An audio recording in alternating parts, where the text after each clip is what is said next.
Pumunta ka ngayon sa Student Council Office. Hindi pwede.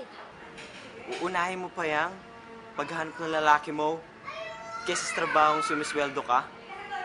Pauwi na ako. Natatai ako. Oh, ang daming CR dito.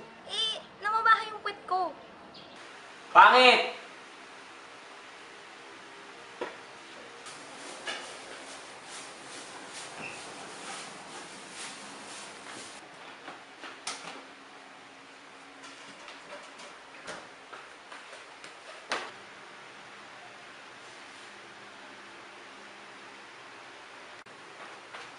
Juan!